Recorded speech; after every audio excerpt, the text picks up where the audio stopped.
ਸਤਿ ਸ਼੍ਰੀ ਅਕਾਲ। ਤੁਸੀਂ ਦੇਖ ਰਹੇ ਹੋ ਪੰਜਾਬ ਮੇਲ ਯੂਐਸ ਟੀਵੀ। ਮੈਂ ਬरुण ਕੌਰ ਮਾਨ। ਖਬਰਾਂ ਦੇ ਬੁਲੇਟਿਨ 'ਚ ਤੁਹਾਡਾ ਸਵਾਗਤ। ਪੇਸ਼ ਨੇ ਪਹਿਲਾਂ ਚੋਣਵੀਆਂ ਖਬਰਾਂ। ਹਵਾਈ ਯਾਤਰੀਆਂ ਲਈ ਮਾਸਕ ਪਹਿਨਣਾ ਹੋਇਆ ਲਾਜ਼ਮੀ। ਹੁਨਰਮੰਦ ਕਾਮਿਆਂ ਲਈ ਆਸਟ੍ਰੇਲੀਆ ਦੀ ਪੀਆਰ ਲੈਣੀ ਹੋਵੇਗੀ ਸੌਖੀ, ਕੀਤੇ ਗਏ ਕੁਝ ਬਦਲਾਅ। ਅਮਰੀਕੀ ਡਾਲਰ ਦੇ ਮੁਕਾਬਲੇ ਰੁਪਈਆ 23 ਪੈਸੇ ਡਿੱਗ ਕੇ ਖੁੱਲਿਆ। ਅਮਰੀਕਾ 'ਚ ਲਗਭਗ 1.5 ਕਰੋੜ ਬੱਚੇ ਕੋਵਿਡ ਨਾਲ ਸੰਕਰਮਿਤ। ਭਾਰਤ ਪਾਕਿਸਤਾਨ 'ਚ ਪਰਮਾਣੂ ਜੰਗ ਦੌਰਾਨ ਮਾਰੇ ਜਾਣਗੇ 2 ਅਰਬ ਲੋਕ। ਅਮਰੀਕਾ ਰੂਸ ਨਾਲ ਭਿੜਿਆਤਾਦੀ ਦੁਨੀਆ ਹੋ ਜਾਵੇਗੀ, ਇੱਕ ਰਿਪੋਰਟ ਵਿੱਚ ਖੁਲਾਸਾ। ਹੁਣ ਬਿਨਾਂ ਰੋਕ ਟੋਕ ਪੈਂਟਾਗਨ ਜਾ ਸਕਦੇ ਨੇ ਭਾਰਤੀ ਰੱਖਿਆ ਅਧਿਕਾਰੀ। ਇਸ ਕਦਮ ਨਾਲ ਭਾਰਤ ਨਾਲ ਵਧਦੇ ਸਹਿਯੋਗ ਤੇ ਭਰੋਸੇ ਦਾ ਪ੍ਰਤੀਕ। ਅਮਰੀਕਾ 'ਚ ਪਾਕਿਸਤਾਨੀ ਡਾਕਟਰ ਨੇ ਅੱਤਵਾਦ ਦਾ ਦੋਸ਼ ਕੀਤਾ ਸਵੀਕਾਰ। ਤੇ ਹੁਣ ਇਹਨਾਂ ਖਬਰਾਂ ਦਾ ਵਿਸਥਾਰ ਤੇ ਕੁਝ ਹੋਰ ਖਬਰਾਂ।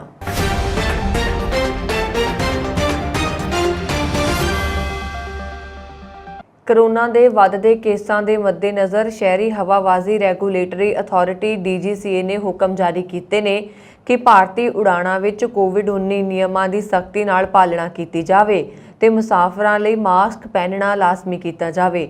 ਇਸ ਸੰਬੰਧ ਵਿੱਚ DGCA ਵੱਲੋਂ ਜਹਾਜ਼ਾਂ 'ਚ ਜਾਂਚ ਮੁਹਿੰਮ ਵੀ ਚਲਾਈ ਜਾਏਗੀ। ਏਅਰਲਾਈਨਜ਼ ਨੂੰ ਕਿਹਾ ਗਿਆ ਹੈ ਕਿ ਯਾਤਰੀਆਂ ਦੀ ਸਵੱਛਤਾ ਨੂੰ ਯਕੀਨੀ ਬਣਾਇਆ ਜਾਵੇ ਅਤੇ ਸਫ਼ਰ ਦੌਰਾਨ ਮਾਸਕ ਨਾ ਪਹਿਨਣ ਵਾਲੇ ਯਾਤਰੀਆਂ ਖਿਲਾਫ ਸਖਤ ਕਾਰਵਾਈ ਕੀਤੀ ਜਾਵੇ। ਜ਼ਿਕਰਯੋਗ ਹੈ ਕਿ ਦੇਸ਼ ਵਿੱਚ ਬੁੱਧਵਾਰ ਨੂੰ ਕੋਰੋਨਾ ਵਾਇਰਸ ਦੇ 9062 ਨਵੇਂ ਕੇਸ ਸਾਹਮਣੇ ਆਏ ਤੇ ਕੋਰੋਨਾ ਕੇਸਾਂ ਦੀ ਭਾਰਤ ਵਿੱਚ ਕੁੱਲ ਗਿਣਤੀ 4,42,86,256 ਹੋ ਗਈ ਹੈ। ਆਸਟ੍ਰੇਲੀਅਨ ਵੀਜ਼ਾ ਲਈ ਅਪਲਾਈ ਕਰਨ ਜਾਂ ਆਸਟ੍ਰੇਲੀਆ ਵਿੱਚ ਸੈਟਲ ਹੋਣ ਦੇ ਚਾਹਵਾਨ ਲੋਕਾਂ ਲਈ ਖੁਸ਼ਖਬਰੀ ਹੈ, ਕਿਉਂਕਿ ਸਰਕਾਰ ਨੇ ਅਸਥਾਈ ਹੁਨਰ ਦੀ ਘਾਟ ਵਾਲੇ ਵੀਜ਼ਾ ਵਿੱਚ ਤਬਦੀਲੀਆਂ ਦਾ ਐਲਾਨ ਕੀਤਾ ਹੈ, ਜੋ ਸਥਾਈ ਨਿਵਾਸ ਲਈ ਨਵੇਂ ਮਾਰਗ ਪੇਸ਼ ਕਰਦੇ ਨੇ। ਇਹ ਬਦਲਾਅ ਅਸਥਾਈ ਹੁਨਰ ਦੀ ਘਾਟ ਵਾਲੇ ਵੀਜ਼ਾ, ਅਸਥਾਈ ਗ੍ਰੈਜੂਏਟ ਵੀਜ਼ਾ ਅਤੇ ਕੰਮਕਾਜੀ ਛੁੱਟੀਆਂ ਬਣਾਉਣ ਵਾਲੇ ਵੀਜ਼ਾ ਲਈ ਕੀਤੇ ਗਏ ਨੇ। ਇਹ ਵੀਜ਼ਾ ਰੱਖਣ ਵਾਲੇ ਸਾਰੇ ਹੁਨਰਮੰਦ ਕਾਮਿਆਂ ਲਈ ਆਸਟ੍ਰੇਲੀਅਨ PR ਲਈ ਅਪਲਾਈ ਕਰਨਾ ਆਸਾਨ ਹੋ ਸਕਦਾ ਹੈ। ਆਸਟ੍ਰੇਲੀਆ ਦੀ ਸਰਕਾਰ ਨੇ ਇਸ ਵਿੱਤੀ ਸਾਲ 2022-23 ਵਿੱਚ 1 ਜੁਲਾਈ ਤੋਂ ਦੇਸ਼ ਵਿੱਚ ਪ੍ਰਵਾਸ ਕਰਨ ਦੀ ਇੱਛਾ ਰੱਖਣ ਵਾਲੇ ਜਾਂ PR ਦੀ ਭਾਲ ਵਿੱਚ ਆਸਟ੍ਰੇਲੀਆ ਵਿੱਚ ਪ੍ਰਵਾਸੀ ਹੋਣ ਵਾਲਿਆਂ ਲਈ 3 ਤਰ੍ਹਾਂ ਦੇ ਵੀਜ਼ਿਆਂ ਵਿੱਚ ਤਬਦੀਲੀਆਂ ਦਾ ਐਲਾਨ ਕੀਤਾ ਹੈ। ਨਵੇਂ ਸੁਧਾਰਾਂ ਦੇ ਅਨੁਸਾਰ ਸਰਕਾਰ ਨੇ ਆਸਟ੍ਰੇਲੀਆ PR ਜਾਂ ਸਥਾਈ ਹੁਨਰ ਦੀ ਘਾਟ ਸਬ ਕਲਾਸ 482 ਵੀਜ਼ਾ ਧਾਰਕਾਂ ਲਈ ਇੱਕ ਆਸਾਨ ਮਾਰਗ ਪੇਸ਼ ਕੀਤਾ ਹੈ। 31 ਮਾਰਚ 2022 ਤੱਕ ਉਪ ਸ਼੍ਰੇਣੀ 442 ਅਤੇ ਉਪ ਸ਼੍ਰੇਣੀ 457 ਵੀਜ਼ਾ ਅਧੀਨ 52,000 ਤੋਂ ਵੱਧ ਉਮੀਦਵਾਰ ਸਨ, ਜਿਸ ਕਾਰਨ ਆਸਟ੍ਰੇਲੀਅਨ PR ਲਈ ਅਰਜ਼ੀ ਦੇਣ ਦੀ ਉਮੀਦ ਬੰਦ ਹੋ ਗਈ ਸੀ। ਪਰ 1 ਜੁਲਾਈ ਤੋਂ ਇਹ ਵੀਜ਼ਾ ਧਾਰਕ ਅਸਥਾਈ ਨਿਵਾਸ ਤਬਦੀਲੀ ਵੀਜ਼ਾ ਲਈ ਅਰਜ਼ੀ ਦੇ ਸਕਦੇ ਨੇ। ਵੀਜ਼ਾ ਨੀਤੀ ਵਿੱਚ ਤਬਦੀਲੀਆਂ ਕਰਨ ਦਾ ਉਦੇਸ਼ ਉਹਨਾਂ ਉਮੀਦਵਾਰਾਂ ਦਾ ਸਮਰਥਨ ਕਰਦਾ ਹੈ ਜੋ ਕੋਵਿਡ ਮਹਾਮਾਰੀ ਦੌਰਾਨ ਲਗਾਈਆਂ ਗਈਆਂ ਪਾਬੰਦੀਆਂ ਕਾਰਨ ਆਪਣੀ ਪ੍ਰਵਾਨਗੀ ਗਵਾ ਚੁੱਕੇ ਨੇ। ਸਰਕਾਰੀ ਅੰਕੜਿਆਂ ਦੇ ਅਨੁਸਾਰ ਕਰੀਬ 30,000 ਉਮੀਦਵਾਰਾਂ ਕੋਲ ਇਹ ਵੀਜ਼ੇ ਨੇ। ਹਾਲਾਂਕਿ ਉਹਨਾਂ ਦਾ ਵੀਜ਼ਾ ਸਮਾਯੋਗਤਾ ਅਤੇ ਨਿਯਮਾਂ ਅਨੁਸਾਰ ਸਟ੍ਰੀਮ ਦੇ ਆਧਾਰ ਤੇ ਵਧਾਇਆ ਜਾਏਗਾ। ਦੇਸ਼ ਦਾ ਉਦੇਸ਼ ਉਹਨਾਂ ਸਾਰੇ ਹੁਨਰਮੰਦ ਲੋਕਾਂ ਨੂੰ ਸੱਦਾ ਦੇਣਾ ਹੈ ਜੋ ਦੇਸ਼ ਆਰਥਿਕ ਵਿਕਾਸ ਨੂੰ ਠੋਸ ਹੁਲਾਰਾ ਦੇਣਗੇ, ਜੋ ਮਹਾਮਾਰੀ ਦੇ ਪ੍ਰਭਾਵ ਕਾਰਨ ਬੁਰੀ ਤਰ੍ਹਾਂ ਪ੍ਰਭਾਵਿਤ ਹੋਏ ਸਨ। ਆਸਟ੍ਰੇਲੀਅਨ ਸਰਕਾਰ ਨੇ ਵਿੱਤੀ ਸਾਲ 2022-23 ਲਈ ਸਬ ਕਲਾਸ 462 ਵੀਜ਼ਾ ਤਹਿਤ ਆਸਟ੍ਰੇਲੀਆ ਲਈ 30% ਤੱਕ ਦੀ ਸੀਮਾ ਵਧਾ ਦਿੱਤੀ ਹੈ। ਆਸਟ੍ਰੇਲੀਆ 1 ਜੁਲਾਈ 2022 ਨੂੰ ਘੋਸ਼ਿਤ ਕੀਤੇ ਗਏ ਨਵੇਂ ਸੁਧਾਰਾਂ ਦੇ ਅਨੁਸਾਰ ਇਸ ਨੂੰ working holiday makers visa program ਤੱਕ ਪਹੁੰਚ ਮਿਲੀ ਹੈ। ਇਸ ਤੋਂ ਇਲਾਵਾ ਆਸਟ੍ਰੇਲੀਆ ਨੇ ਭਾਰਤ ਨਾਲ 2 ਅਪ੍ਰੈਲ 2022 ਨੂੰ ਮੁਕਤ ਵਪਾਰ ਸਮਝੌਤੇ ਤੇ ਦਸਤਖਤ ਕੀਤੇ ਸਨ। ਵਿਦੇਸ਼ੀ ਬਾਜ਼ਾਰ ਵਿੱਚ ਅਮਰੀਕੀ ਡਾਲਰ ਦੀ ਮਜ਼ਬੂਤੀ ਅਤੇ ਘਰੇਲੂ ਸ਼ੇਅਰ ਬਾਜ਼ਾਰ ਵਿੱਚ ਗਿਰਾਵਟ ਕਾਰਨ ਵੀਰਵਾਰ ਨੂੰ ਰੁਪਈਆ ਸ਼ੁਰੂਆਤੀ ਕਾਰੋਬਾਰ ਦੌਰਾਨ ਅਮਰੀਕੀ ਡਾਲਰ ਦੇ ਮੁਕਾਬਲੇ ਰੁਪਈਆ 23 ਪੈਸੇ ਡਿੱਗ ਕੇ 79.68 ਦੇ ਪੱਧਰ ਤੇ ਆ ਗਿਆ। ਅੰਤਰ ਬੈਂਕ ਵਿਦੇਸ਼ੀ ਮੁਦਰਾ ਬਾਜ਼ਾਰ ਵਿੱਚ ਰੁਪਈਆ ਅਮਰੀਕੀ ਡਾਲਰ ਦੇ ਮੁਕਾਬਲੇ 79.60 ਤੇ ਖੁੱਲਿਆ ਅਤੇ ਫਿਰ ਪਿਛਲੇ ਬੰਦ ਦੇ ਮੁਕਾਬਲੇ 23 ਪੈਸੇ ਦੀ ਗਿਰਾਵਟ ਨਾਲ 79.68 ਤੇ ਆ ਗਿਆ। ਗਲੋਬਲ ਪੱਧਰ ਤੇ ਫੈਲੀ ਕੋਰੋਨਾ ਵਾਇਰਸ ਮਹਾਮਾਰੀ ਦਾ ਕਹਿਰ ਜਾਰੀ ਹੈ। ਅਮਰੀਕਨ ਅਕੈਡਮੀ ਆਫ ਪੀਡੀਆਟ੍ਰਿਕਸ ਅਤੇ ਚਿਲਡਰਨ ਹਸਪਤਾਲ ਐਸੋਸੀਏਸ਼ਨ ਦੀ ਤਾਜ਼ਾ ਰਿਪੋਰਟ ਅਨੁਸਾਰ 2020 ਦੇ ਸ਼ੁਰੂ ਵਿੱਚ ਮਹਾਮਾਰੀ ਦੀ ਸ਼ੁਰੂਆਤ ਤੋਂ ਲੈ ਕੇ ਹੁਣ ਤੱਕ ਅਮਰੀਕਾ ਵਿੱਚ ਲਗਭਗ 14 ਮਿਲੀਅਨ ਬੱਚਿਆਂ ਨੇ ਕੋਵਿਡ-19 ਲਈ ਸਕਾਰਾਤਮਕ ਟੈਸਟ ਕੀਤਾ। ਸਮਾਚਾਰ ਏਜੰਸੀ ਸ਼ਿਨਹੂਆ ਦੇ ਰਿਪੋਰਟ ਦੇ ਹਵਾਲੇ ਨਾਲ ਕਿਹਾ ਗਿਆ ਹੈ ਕਿ ਪਿਛਲੇ 4 ਹਫ਼ਤਿਆਂ ਵਿੱਚ ਇਹਨਾਂ ਵਿੱਚੋਂ ਲਗਭਗ 3,71,000 ਮਾਮਲੇ ਸ਼ਾਮਲ ਕੀਤੇ ਗਏ ਨੇ। ਇਸ ਵਿੱਚ ਕਿਹਾ ਗਿਆ ਹੈ ਕਿ 2022 ਵਿੱਚ ਲਗਭਗ 6.4 ਮਿਲੀਅਨ ਰਿਪੋਰਟ ਕੀਤੇ ਕੇਸ ਸ਼ਾਮਲ ਕੀਤੇ ਗਏ ਨੇ। 11 ਅਗਸਤ ਨੂੰ ਖਤਮ ਹੋਏ ਹਫ਼ਤੇ ਵਿੱਚ ਲਗਭਗ 87,000 ਬਾਲ ਕੋਵਿਡ ਮਾਮਲੇ ਸਾਹਮਣੇ ਆਏ। ਆਪਨੇ ਕਿਹਾ ਕਿ ਨਵੇਂ ਰੂਪਾਂ ਨਾਲ ਸੰਬੰਧਿਤ ਬਿਮਾਰੀ ਦੀ ਗੰਭੀਰਤਾ ਦੇ ਨਾਲ-ਨਾਲ ਸੰਭਾਵੀ ਲੰਬੇ ਸਮੇਂ ਦੇ ਪ੍ਰਭਾਵਾਂ ਦਾ ਮੁਲਾਂਕਣ ਕਰਨ ਲਈ ਵਧੇਰੇ ਉਮਰ ਵਿਸ਼ੇਸ਼ ਡੇਟਾ ਇਕੱਤਰ ਕਰਨ ਦੀ ਤੁਰੰਤ ਲੋੜ ਹੈ। ਉਹਨਾਂ ਨੇ ਕਿਹਾ ਕਿ ਇਹ ਪਛਾਣ ਕਰਨਾ ਬਹੁਤ ਜ਼ਰੂਰੀ ਹੈ ਕਿ ਬੱਚਿਆਂ ਦੀ ਸਿਹਤ ਤੇ ਮਹਾਮਾਰੀ ਦੇ ਤੁਰੰਤ ਪ੍ਰਭਾਵ ਨੇ, ਪਰ ਮਹੱਤਵਪੂਰਨ ਤੌਰ ਤੇ ਸਾਨੂੰ ਬੱਚਿਆਂ ਅਤੇ ਨੌਜਵਾਨਾਂ ਦੀ ਇਸ ਪੀੜ੍ਹੀ ਦੇ ਸਰੀਰਕ, ਮਾਨਸਿਕ ਅਤੇ ਸਮਾਜਿਕ ਤੰਦਰੁਸਤੀ ਤੇ ਲੰਬੇ ਸਮੇਂ ਤੱਕ ਚੱਲਣ ਵਾਲੇ ਪ੍ਰਭਾਵਾਂ ਦੀ ਪਛਾਣ ਕਰਨ ਅਤੇ ਉਹਨਾਂ ਨੂੰ ਹੱਲ ਕਰਨ ਦੀ ਜ਼ਰੂਰਤ ਆ। ਜੇਕਰ ਭਾਰਤ ਅਤੇ ਪਾਕਿਸਤਾਨ ਵਿਚਾਲੇ ਪਰਮਾਣੂ ਯੁੱਧ ਛਿੜਦਾ ਹੈ ਤਾਂ 2 ਅਰਬ ਤੋਂ ਵੱਧ ਲੋਕਾਂ ਦੀ ਮੌਤ ਹੋ ਸਕਦੀ ਹੈ। ਇਹ ਦਾਅਵਾ ਰਟਗਰਸ ਯੂਨੀਵਰਸਿਟੀ ਦੁਆਰਾ ਕੀਤੇ ਗਏ ਇੱਕ ਅਧਿਐਨ ਵਿੱਚ ਕੀਤਾ ਗਿਆ। ਅਧਿਐਨ 'ਚ ਕਿਹਾ ਗਿਆ ਕਿ ਜੇਕਰ ਅਮਰੀਕਾ ਅਤੇ ਰੂਸ ਵਿਚਾਲੇ ਪਰਮਾਣੂ ਯੁੱਧ ਹੁੰਦਾ ਹੈ ਤਾਂ 2 ਸਾਲਾਂ ਦੇ ਅੰਦਰ ਹੀ ਦੁਨੀਆ ਦੀ 3/4 ਆਬਾਦੀ ਦਾ ਸਫਾਇਆ ਹੋ ਸਕਦਾ ਹੈ। ਇਸ ਦਾ ਮਤਲਬ ਹੈ ਕਿ 5 ਅਰਬ ਤੋਂ ਵੱਧ ਲੋਕ ਮਾਰੇ ਜਾ ਸਕਦੇ ਨੇ। ਇੰਨਾ ਹੀ ਨਹੀਂ, ਰਿਸਰਚ ਵਿੱਚ ਕਿਹਾ ਗਿਆ ਕਿ ਜੇਕਰ ਇਹਨਾਂ 2 ਮਹਾਸ਼ਕਤੀਆਂ ਵਿਚਾਲੇ ਛੋਟ ਪੱਧਰ ਤੇ ਪਰਮਾਣੂ ਹਥਿਆਰਾਂ ਦੀ ਵਰਤੋਂ ਕੀਤੀ ਜਾਂਦੀ ਹੈ ਤਾਂ ਵੀ ਲੋਕ ਵੱਡੇ ਪੱਧਰ ਤੇ ਭੁੱਖਮਰੀ ਦਾ ਸ਼ਿਕਾਰ ਹੋ ਸਕਦੇ ਨੇ। ਇੰਨਾ ਹੀ ਨਹੀਂ, ਜੇਕਰ ਭਾਰਤ ਅਤੇ ਪਾਕਿਸਤਾਨ ਵਰਗੇ ਦੇਸ਼ ਵੀ ਪਰਮਾਣੂ ਯੁੱਧ ਵਿੱਚ ਸ਼ਾਮਲ ਹੁੰਦੇ ਨੇ ਤਾਂ ਦੁਨੀਆ ਵਿੱਚ ਅਨਾਜ ਦੀ ਸਪਲਾਈ ਬੁਰੀ ਤਰ੍ਹਾਂ ਪ੍ਰਭਾਵਿਤ ਹੋਏਗੀ। ਇਸ ਤੋਂ ਇਲਾਵਾ ਕਰੀਬ 2 ਅਰਬ ਲੋਕਾਂ ਦੀ ਜਾਨ ਵੀ ਜਾ ਸਕਦੀ ਹੈ। ਇਸ ਅਧਿਐਨ ਵਿੱਚ ਖੋਜਕਰਤਾਵਾਂ ਨੇ ਅੰਦਾਜ਼ਾ ਲਗਾਇਆ ਹੈ ਕਿ ਜੇਕਰ ਪਰਮਾਣੂ ਯੁੱਧ ਹੁੰਦਾ ਤਾਂ ਕਿੰਨਾ ਮਲਬਾ ਇਕੱਠਾ ਕੀਤਾ ਜਾਏਗਾ। ਇਸ ਤੋਂ ਇਲਾਵਾ ਅਮਰੀਕਾ, ਰੂਸ, ਭਾਰਤ ਅਤੇ ਪਾਕਿਸਤਾਨ ਵਰਗੇ ਦੇਸ਼ਾਂ ਤੇ ਕੀ ਅਸਰ ਪਏਗਾ। ਇਸ ਤੋਂ ਇਲਾਵਾ ਅਨਾਜ ਦੀ ਸਪਲਾਈ ਅਤੇ ਉਤਪਾਦਨ ਤੇ ਕੀ ਅਸਰ ਪਏਗਾ, ਇਹ ਵੀ ਖੋਜ ਕੀਤੀ ਗਈ। ਇਸ ਦਾ ਅਧਿਐਨ ਵੀ ਕੀਤਾ ਗਿਆ। ਅਧਿਐਨ 'ਚ ਕਿਹਾ ਗਿਆ ਹੈ ਕਿ ਪਰਮਾਣੂ ਯੁੱਧ ਦੀ ਸਥਿਤੀ 'ਚ ਵਿਸ਼ਵ ਪੱਧਰ ਤੇ ਭੋਜਨ, ਮੀਟ, ਮੱਛੀ ਆਦਿ ਦੀ ਸਪਲਾਈ 90% ਤੱਕ ਘੱਟ ਹੋ ਸਕਦੀ ਹੈ। ਇਸ ਨਾਲ ਵਿਆਪਕ ਭੁੱਖਮਰੀ ਵੀ ਹੋ ਸਕਦੀ ਹੈ। ਨੇਚਰ ਫੂਡ ਜਰਨਲ ਵਿੱਚ ਪ੍ਰਕਾਸ਼ਿਤ ਅਧਿਐਨ 'ਚ ਕਿਹਾ ਗਿਆ ਹੈ ਕਿ ਜੇਕਰ ਅਮਰੀਕਾ ਅਤੇ ਰੂਸ ਵਿਚਾਲੇ ਪਰਮਾਣੂ ਯੁੱਧ ਪੂਰੀ ਸਮਰੱਥਾ ਤੇ ਹੁੰਦਾ ਹੈ ਤਾਂ ਦੁਨੀਆ ਦੀ ਅੱਧੀ ਤੋਂ ਜ਼ਿਆਦਾ ਆਬਾਦੀ ਦੀ ਮੌਤ ਹੋ ਸਕਦੀ ਹੈ। ਇਹ ਅਧਿਐਨ ਅਜਿਹੇ ਸਮੇਂ 'ਚ ਕੀਤਾ ਗਿਆ ਜਦੋਂ ਸ਼ੀਤ ਯੁੱਧ ਦੇ 30 ਸਾਲ ਪੂਰੇ ਹੋ ਚੁੱਕੇ ਨੇ ਤੇ ਦੁਨੀਆ ਇੱਕ ਤੋਂ ਜ਼ਿਆਦਾ ਵਾਰ ਡੂੰਘੇ ਤਣਾਅ ਦੇ ਦੌਰ 'ਚੋਂ ਗੁਜ਼ਰ ਰਹੀ ਹੈ। ਇੱਕ ਪਾਸੇ ਅਮਰੀਕਾ ਤੇ ਚੀਨ ਵਿਚਾਲੇ ਤਣਾਅ ਹੈ, ਉੱਥੇ ਰੂਸ ਅਤੇ ਯੂਕਰੇਨ ਵਿਚਾਲੇ ਜੰਗ ਨੇ ਦੁਨੀਆ ਦੀਆਂ ਚਿੰਤਾਵਾਂ ਵਧਾ ਦਿੱਤੀਆਂ ਨੇ। ਭਾਰਤ ਅਤੇ ਪਾਕਿਸਤਾਨ ਵਿਚਾਲੇ ਵੀ ਅਕਸਰ ਤਣਾਅ ਬਣਿਆ ਰਹਿੰਦਾ ਹੈ। ਇੰਨਾ ਹੀ ਨਹੀਂ, ਚੀਨ ਨੇ ਵਿਸਥਾਰਵਾਦੀ ਰਵੱਈਏ ਕਾਰਨ ਭਾਰਤ, ਜਾਪਾਨ ਸਮੇਤ ਕਈ ਗੁਆਂਢੀ ਦੇਸ਼ਾਂ ਨਾਲ ਉਸ ਦਾ ਤਣਾਅ ਬਣਿਆ ਹੋਇਆ। ਅਮਰੀਕੀ ਹਵਾਈ ਫੌਜ ਦੇ ਸਕੱਤਰ ਫਰੈਂਕ ਕੈਡਾਲ ਨੇ ਕਿਹਾ ਕਿ ਭਾਰਤੀ ਰੱਖਿਆ ਅਧਿਕਾਰੀ ਹੁਣ ਬਿਨਾਂ ਰੋਕ-ਟੋਕ ਪੈਂਟਾਗਨ ਜਾ ਸਕਦੇ ਨੇ। ਇਹ ਕਦਮ ਭਾਰਤ ਦੇ ਨਾਲ ਅਮਰੀਕਾ ਦੇ ਵੱਧਦੇ ਸਹਿਯੋਗ ਤੇ ਭਰੋਸੇ ਦਾ ਪ੍ਰਤੀਕ ਹੈ। ਅਮਰੀਕਾ 'ਚ ਭਾਰਤ ਦੇ ਰਾਜਦੂਤ ਤਰਨਜੀਤ ਸਿੰਘ ਸੰਧੂ ਵੱਲੋਂ ਇੰਡੀਆ ਹਾਊਸ 'ਚ ਆਜ਼ਾਦੀ ਦਿਹਾੜੇ ਤੇ ਹੋਏ ਖਾਣੇ 'ਚ ਕੈਂਡਲ ਨੇ ਕਿਹਾ, ਭਾਰਤੀ ਰੱਖਿਆ ਅਤਾਸ਼ੇ ਟੀਮ ਹੁਣ ਬਿਨਾਂ ਰੋਕ-ਟੋਕ ਪੈਂਟਾਗਨ ਜਾ ਸਕਦੀ ਹੈ। ਇਹ ਅਹਿਮ ਰੱਖਿਆ ਭਾਈਵਾਲ ਦੇ ਤੌਰ ਤੇ ਭਾਰਤ ਦੇ ਨਾਲ ਸਾਡੇ ਸੰਬੰਧਾਂ ਦੀ ਸ਼ੁਰੂਆਤ ਹੈ।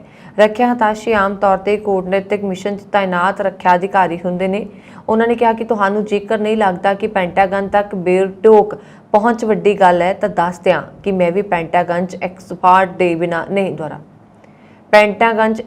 ਬਿਨਾਂ ਨਹੀਂ ਜਾ ਸਕਦਾ। ਅਮਰੀਕੀ ਰੱਖਿਆ ਹੈੱਡਕੁਆਰਟਰ ਪੈਂਟਾਗਨ ਵਿੱਚ ਦਾਖਲੇ ਦੀ ਆਗਿਆ ਲੈਣਾ ਬਹੁਤ ਮੁਸ਼ਕਿਲ ਮੰਨਿਆ ਜਾਂਦਾ ਹੈ। ਅਮਰੀਕੀ ਨਾਗਰਿਕ ਵੀ ਉੱਚ ਪੱਧਰੀ ਸੁਰੱਖਿਆ ਮਨਜ਼ੂਰੀ ਦੇ ਬਿਨਾਂ ਉੱਥੇ ਨਹੀਂ ਜਾ ਸਕਦੇ। ਓਬਾਮਾ ਪ੍ਰਸ਼ਾਸਨ ਵਿੱਚ ਭਾਰਤੀ ਮੁੱਦਿਆਂ ਤੇ ਕੰਮ ਕਰ ਚੁੱਕੇ ਕੈਂਡਾਲ ਨੇ ਕਿਹਾ, ਉਦੋਂ ਤੋਂ ਇੱਛਾ ਸੀ ਕਿ ਦੋਵੇਂ ਦੇਸ਼ਾਂ ਵਿਚਾਲੇ ਸੁਰੱਖਿਆ ਦੇ ਖੇਤਰ 'ਚ ਸੰਬੰਧ ਮਜ਼ਬੂਤ ਹੋਣ। ਭਾਰਤ ਉਹ ਦੇਸ਼ ਹੈ ਜਿੱਥੇ ਨਾਲ ਅਸੀਂ ਕਿਸੇ ਹੋਰ ਦੇ ਮੁਕਾਬਲੇ ਜ਼ਿਆਦਾ ਸਾਂਝਾ ਅਭਿਆਸ ਕਰਦੇ ਹਾਂ। ਸਾਡੇ ਵਿੱਚ ਕਰੀਬ ਸੰਬੰਧ ਨੇ। ਸਮੇਂ ਦੇ ਨਾਲ-ਨਾਲ ਅਸੀਂ ਆਪਣੇ ਸੰਬੰਧਾਂ ਨੂੰ ਹੋਰ ਮਜ਼ਬੂਤ ਬਣਾਇਆ। ਕੈਂਡਾਲ ਨੇ ਕਿਹਾ ਕਿ ਪਿਛਲੇ ਸਾਲਾਂ 'ਚ ਦਾ ਡਿਫੈਂਸ ਟ੍ਰੈਂਡ ਐਂਡ ਟੈਕਨੋਲੋਜੀ ਸੰਬੰਧੀ ਪਹਿਲ ਮਜ਼ਬੂਤ ਹੋਈ ਹੈ। ਹੀਥਰੋ ਹਵਾਈ ਅੱਡੇ ਤੋਂ ਅਕਤੂਬਰ ਤੱਕ 1 ਲੱਖ ਲੋਕ ਹੀ ਰੋਜ਼ਾਨਾ ਸਫ਼ਰ ਕਰ ਸਕਣਗੇ। ਅਮਰੀਕੀ ਅਧਿਕਾਰੀਆਂ ਨੇ ਕਿਹਾ ਕਿ ਅਸੀਂ ਪਿਛਲੇ ਹੀ ਅਚਾਨਕ ਸਾਲ ਚਾਲਕ ਰਹਿਤ ਜਹਾਜ਼ ਲਈ ਨਵਾਂ ਸਹਿਯੋਗ ਪ੍ਰੋਗਰਾਮ ਸ਼ੁਰੂ ਕੀਤਾ ਹੈ। ਅਮਰੀਕਾ ਵਿੱਚ ਪਾਕਿਸਤਾਨ ਦੇ ਇੱਕ ਡਾਕਟਰ ਮੁਹੰਮਦ ਮਸੂਦ ਨੇ ਅੱਤਵਾਦ ਦਾ ਦੋਸ਼ ਕਬੂਲ ਕਰ ਲਿਆ ਹੈ। ਅਮਰੀਕੀ ਅਦਾਲਤ ਇਸ ਦੋਸ਼ ਵਿੱਚ ਜਲਦ ਹੀ ਉਸ ਨੂੰ ਸਜ਼ਾ ਸੁਣਾਏਗੀ। ਮੁਹੰਮਦ ਮਸੂਦ ਨੇ 2 ਸਾਲ ਪਹਿਲਾਂ FBI ਪਾਕ ਫੈਡਰਲ ਬਿਊਰੋ ਆਫ ਇਨਵੈਸਟੀਗੇਸ਼ਨ ਦੇ ਮੁਖਬਰਾਂ ਨੂੰ ਦੱਸਿਆ ਸੀ ਕਿ ਉਹ ਇਸਲਾਮਿਕ ਸਟੇਟ ਸਮੂਹ ਨਾਲ ਵਫ਼ਾਦਾਰੀ ਰੱਖਦਾ ਹੈ ਅਤੇ ਅਮਰੀਕਾ ਵਿੱਚ ਇਕੱਲੇ ਹਮਲਿਆਂ ਨੂੰ ਅੰਜਾਮ ਦੇਣਾ ਚਾਹੁੰਦਾ ਹੈ। ਇਸ ਤੋਂ ਬਾਅਦ ਉਸ ਨੂੰ ਗ੍ਰਿਫਤਾਰ ਕਰ ਲਿਆ ਗਿਆ ਸੀ। ਆਨਲਾਈਨ ਉਪਲਬਧ ਦਸਤਾਵੇਜ਼ਾਂ ਦੇ ਅਨੁਸਾਰ ਮੁਹੰਮਦ ਮਸੂਦ ਨੇ ਇੱਕ ਵਿਦੇਸ਼ੀ ਅੱਤਵਾਦੀ ਸੰਗਠਨ ਨੂੰ ਸਾਜ਼ੋ ਸਮਾਨ ਸੰਬੰਧੀ ਸਹਿਯੋਗ ਪ੍ਰਦਾਨ ਕਰਨ ਦੀ ਕੋਸ਼ਿਸ਼ ਦਾ ਇੱਕ ਦੋਸ਼ ਸਵੀਕਾਰ ਕਰ ਲਿਆ। ਅਜੇ ਤੱਕ ਇਹ ਨਹੀਂ ਪਤਾ ਲੱਗ ਸਕਿਆ ਕਿ ਸਜ਼ਾ ਕਿਸ ਦਿਨ ਸੁਣਾਈ ਜਾਏਗੀ। ਅਮਰੀਕਾ ਵਿੱਚ 4 ਮੁਸਲਮਾਨਾਂ ਦੇ ਕਤਲ ਦੀ ਗੁੱਥੀ ਸੁਲਝਾਉਂਦਿਆਂ ਪੁਲਿਸ ਨੇ ਪਿਓ ਪੁੱਤਰ ਨੂੰ ਗ੍ਰਿਫਤਾਰ ਕੀਤਾ। पुलिस का मनना है कि 21 साल का शाहीन सैयद मुख मुलजम है, जबकि उसके पिता मुहम्मद सैयद ने कथित तौर पर कतल करने विच मदद की। न्यू मैक्सिको के शहर विच होए कतलों बारे डूंघाई नाल पड़ताल करदिआं पुलिस ने देखा कि शाहीन सईद के मोबाइल फोन की लोकेशन और मुहम्मद सईद की मौजूदगी उसे इलाके विच सी जिथे वड्डे ट्रांसपोर्टर नाइम हुसैन का कतल होया। हालांकि बचाव पक्ष का वकील पुलिस के दोषों को बेबुनियाद दस रहा है, पर अदालत ने शहीन को जमानत देने तो ना कर दी है। पुलिस ने पिछले हफ्ते शहीन के पिता को गिरफ्तार करदिआं निजी रंजिश कारण 2 कतल करने का दोष लगाया, जबकि 4 कतलों में उसकी शमूलीयत दर्ज की गई। अमेरिका ते दक्षिणी कोरिया अगले हफ्ते तो साझा जंगी अभ्यास आरंभणगे। यह व्यापक जंगी अभ्यास उत्तरी कोरिया को जवाब देने लई भी किया जाएगा, जो कि लगातार हथियारों का परीक्षण कर रहा। दोवां मुल्कां दा यह अभ्यास 22 अगस्त तो 1 सितंबर तक दक्षिणी कोरिया विच होएगा। इस विच लड़ाकू जहाज़, जंगी बेड़े, टैंक ते हज़ारां सैनिक हिस्सा लैणगे। दोवें मुल्कां वल्लों कई सालों बाद इन्ने वड्डे पद्धर उत्ते अभ्यास किया जा रहा। जिक्रयोग है कि अमरीका, दक्षिणी कोरिया ते जापान दीआं जल सीमा ने हाल ही विच मिसाइल खोज ते ट्रैकिंग नाल संबंधित अभ्यास हवाई विच 8 तो 14 अगस्त तक किया। दरबार साहिब विखे व्यक्ति वालों जगदीश टाइटलर की तस्वीर वाली टी-शर्ट पहन के आने वाले और फोटोआं खिंचवा के वायरल करने ते सिख संस्थावां ने इसकी निखेधी की है। सख्त प्रबंधों के बावजूद इस तरह की हरकत करके चले जाना ते श्रोमणी कमेटी के प्रबंधकों को उस समय पता लगना जो फोटोआं मीडिया ते वायरल हो गई होण किते ना किते प्रबंधों ते सवालिया चिन्ह खड़ा करता है। दूजे पासे श्रोमणी कमेटी के प्रधान एडवोकेट हरजिंदर सिंह धामी ने इस हरकत की करड़ी निखेधी की है। उन्होंने कहा कि इस व्यक्ति विरुद्ध कार्रवाई लिए पुलिस को शिकायत दर्ज की गई है। उन्होंने कहा कि टाइटलर दिल्ली सिख कतलेआम का मुख दोषी है। अजिहे व्यक्ति की तस्वीर लगी टी-शर्ट पा के दरबार साहिब विखे आउणा सिखां नूं चिड़ाउण वाली कार्रवाई है। उन्होंने अगे कहा कि एक कोझी हरकत करने वाला व्यक्ति अमृतसर वासी करमजीत सिंह गिल कांग्रेस का नुमाइंदा है। स्पष्ट है कि उसने सोच समझ के एक कार्रवाई की है। इस नूं लैके श्रोमणी कमेटी सख्त कार्रवाई करेगी। सीसीटीवी कैमरे की रिकॉर्डिंग मुताबक यह व्यक्ति अपना मंडी बाही तो परिक्रमा विच दाखिल होया ते फोटो खिचवाउण मगरों बिना मत्था टेके वापस चला गया। इस तो स्पष्ट है कि यह व्यक्ति जानबुझ के कोझी हरकत करने लई आया, ना कि गुरु साहिब नूं शरधा भेंट करन। ब्रिटेन की महाराणी एलिजाबैथ दूजी के महल विंडसर कैसल विच क्रिसमस मौके पिछले साल गिरफ्तार शख्स महाराणी की हत्या करना चाहता सी। ब्रिटिश अदालत ने बुधवार को इस मामले की सुनवाई दौरान सरकारी वकील ने कहा कि अजिहा जलियांवाले कतलेआम का बदला लैण लई करना चाहता सी। ट्रीजन एक्ट तहत गिरफ्तार भारतीय मूल का सिख जसवंत सिंह महाराणी की हत्या करने लई महीनों तो योजना बना रहा सी। जसवंत सिंह चैल ते देशद्रोह एक्ट के तहत मामला दर्ज किया गया। वकीलों ने कहा कि साउथहैम्पटन के चेल ने महल कंपलैक्स में दाखिल होने तो पहला एक वीडियो रिकॉर्ड किया जिथे महाराणी ज्यादातर समा बिताउंदी है। लंडन की वेस्टमिनिस्टर मैजिस्ट्रेट अदालत च बुधवार को सुनवाई दौरान सरकारी वकील ने कहा कि साउथहैम्पटन वासी जसवंत सिंह ने महल च जाने तो पहला एक वीडियो रिकॉर्ड की सी। वीडियो च मूँह ढक के ते क्रॉसबो लए हुए कहता है, मैं जो किया ते मैं जो करना चाहता हाँ उसलिए मैनू माफ़ करना। इस दे नाल ही उसने कहा कि वह अमृतसर विच होए जलियांवाले बाग कतलेआम का बदला लेना चाहता है, जिस विच लगभग 400 सिख मारे गए सन। जसवंत सिंह चैल ने यह उन्हां लोगों के कतल का बदला है जिन्हां नूं उन्हां दी जात कारण जलील किया गया अते उन्हां नाल वितकरा किया गया। यह घटना 1919 नूं जलियांवाले बाग साके वजों भी जानी जाती है। इस विच ब्रिटिश सैनिकों ने निहत्थे नागरिकों ते अन्नेवाह गोलियां चलाईयां। महाराणी एलिजाबैथ ने अपनी 1997 की भारत फेरी दौरान कतलेआम वाली थां ते श्रद्धांजलि भेंट की, नाल ही इसनूं दुखदाई घटना भी कहा। कनेडा के कई शहरों में 15 अक्तूबर को होने वालियां म्यूनसिपल चोणां विच इस बार 1.5 दर्जन पंजाबी पुरुष औरतों वालों पिंड विच कुद्दण की तैयारी की गई है। संसद मैंबर सुख धालीवाल और साबका संसद मैंबर ते हुण सरी तो विधायक जिनी सिम्स ने अपनियां अखां सरी दे मेयर की कुर्सी ते टिका लईआं ने। एक रेडियो होस्ट समेत कुछ औरतां वख-वख शहरों दीआं स्कूल ट्रस्टी बनने की दौड़ विच ने। सरी निगम की चोण सब तो खर्चीली होने की संभावना है। कौमी पद्धर ते आगूआं वालों स्थानक राजनीति विच कुद्दण की गल लोकां नूं समझ नहीं पै रही। एक पंजाबी इस करके मेयर लई मैदान विच कुद्दिया है कि बहुते पहलवानां विच दाल लगण दे मौके वध हुंदे ने। साबका केंद्रीय मंत्री हरब धालीवाल दी सिस्टर सरगी कौंसलर की चोण लड़ेगी। सरी दे मौजूदा मेयर ड्रग मुकल्लम ते कौंसलर मनदीप सिंह नागरा नूं भरोसा है कि शहर के सूझवान वोटर उन्हां दी तसल्ली बख्श कारगुजारी का ਮੁੱਲ ਜ਼ਰੂਰ ਮੋੜਨਗੇ। बेशक सारे शहरों में पहला वांग मुकाबले दिलचस्प हो सकते हैं, पर सरी का नज़ारा थोड़ा वखरा होने के आसार ने।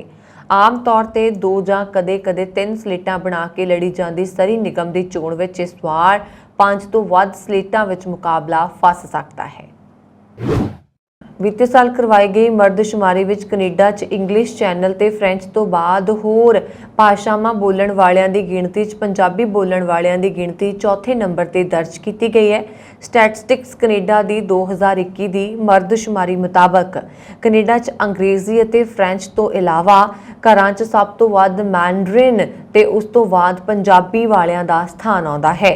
2016 ਦੀ ਮਰਦਸ਼ੁਮਾਰੀ ਨਾਲੋਂ ਇਸ ਵਾਰ ਪੰਜਾਬੀ ਬੋਲਣ ਵਾਲਿਆਂ ਦੀ ਗਿਣਤੀ 'ਚ 49% ਦਾ ਵਾਧਾ ਹੋਇਆ। ਕੈਨੇਡਾ ਦੀ ਹਿੰਦੀ ਬੋਲਣ ਵਾਲਿਆਂ ਦੀ ਗਿਣਤੀ 92,000, ਗੁਜਰਾਤੀ ਬੋਲਣ ਵਾਲਿਆਂ ਦੀ ਗਿਣਤੀ 92,000 ਦਰਜ ਕੀਤੀ ਗਈ। ਟੋਰਾਂਟੋ 'ਚ ਇੰਗਲਿਸ਼ ਅਤੇ ਫ੍ਰੈਂਚ ਤੋਂ ਇਲਾਵਾ ਘਰਾਂ 'ਚ ਹੋਰ ਭਾਸ਼ਾ ਬੋਲਣ ਵਾਲਿਆਂ 'ਚ ਪੰਜਾਬੀ ਬੋਲਣ ਵਾਲਿਆਂ ਦੀ ਗਿਣਤੀ 10% ਅਤੇ ਵੈਨਕੂਵਰ 'ਚ 19% ਦਰਜ ਹੋਈ ਹੈ। कनेडा च नशिਆਂ ਦੀ ओवरडोज कारण मौतों की गिणती लगातार वध रही है ते इकल्ले BC विच 10,000 मौतां हो चुकियां ने। यह अंकड़ा अप्रैल 2016 तो हुण तक दा है, जदों इस रुझान नूं हैल्थ एमरजेंसी ऐलानिया गया। BC कोरोना वायरस सर्विस के अंकड़ियां मुताबक मौजूदा वरे के पहले 6 महीने दौरान नशिਆਂ ਦੀ ओवरडोज कारण 1,000 तो वध जानां गवाईਆਂ ते जो हुण तक सिखरला अंकड़ा बनदा है। कनेडा वासियों को मौजूदा वरे दौरान पहली बार आसमान छूंदी महंगाई तो राहत मिली, जदों जुलाई महीने दौरान महंगाई दर घट के 7.6% ते आ गई, जो जून दौरान 8.1% तक पहुंच गई सी। महंगाई दर हेठां आउण दा मुख कारण तेल कीमतां विच कमी दस्सिया जा रहा है, पर इस दे उल्ट खाण पीण वालियां चीज़ां महंगियां होण ते मकान किराए वधण दा सिलसिला जारी है। भावें जुलाई दौरान गैस कीमतों में पिछले साल के मुकाबले 35.6% वाधा होया, पर यह अंकड़ा जून में होए 54.6% वाधे तो हेठा रहा। स्टैटिस्टिक्स कनेडा की रिपोर्ट मुताबक लोक नूं महंगाई का सेक हाले भी बर्दाश्त करना पै रहा।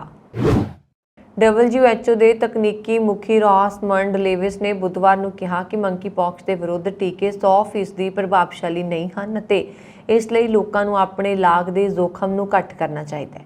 92 ਤੋਂ ਵੱਧ ਦੇਸ਼ਾਂ ਵਿੱਚ ਮੰਕੀ ਪੌਕਸ ਦੇ 35,000 ਤੋਂ ਵੱਧ ਮਾਮਲੇ ਸਾਹਮਣੇ ਆਏ ਨੇ ਅਤੇ ਇਸ ਬਿਮਾਰੀ ਕਾਰਨ 12 ਮੌਤਾਂ ਹੋਈਆਂ ਨੇ।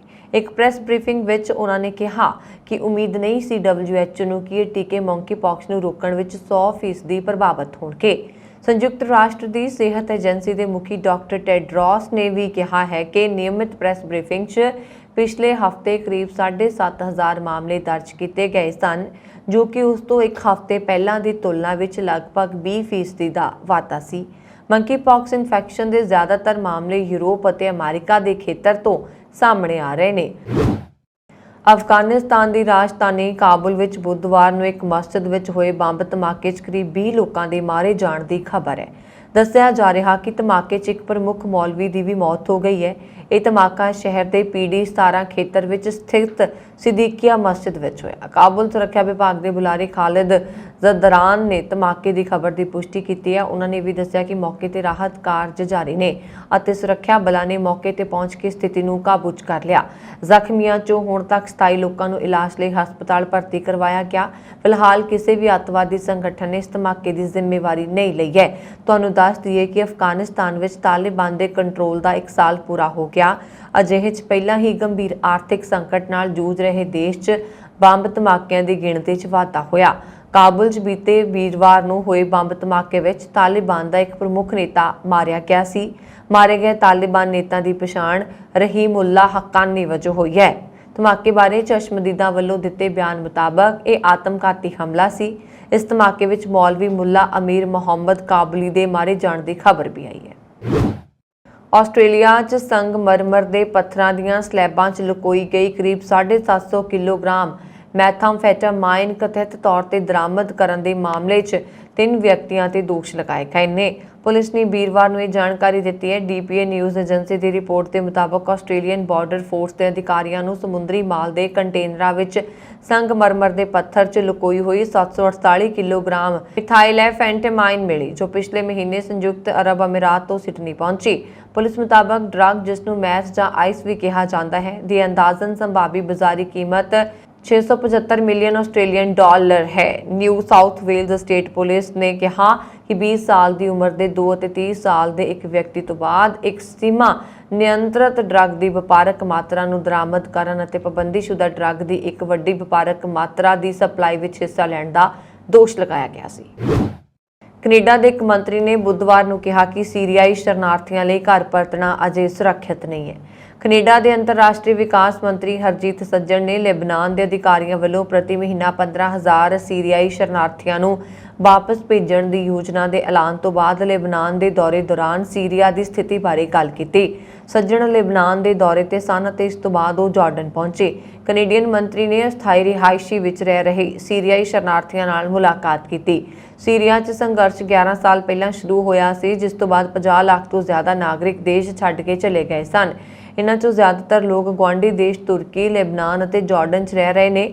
ਆਰਥਿਕ ਸੰਕਟ ਦਾ ਸਾਹਮਣਾ ਕਰ ਰਹੇ 10 ਲੱਖ ਸੀਰੀਆਈ ਸ਼ਰਨਾਰਥੀ ਲੈਬਨਾਨ ਵਿੱਚ ਰਹਿ ਰਹੇ ਨੇ।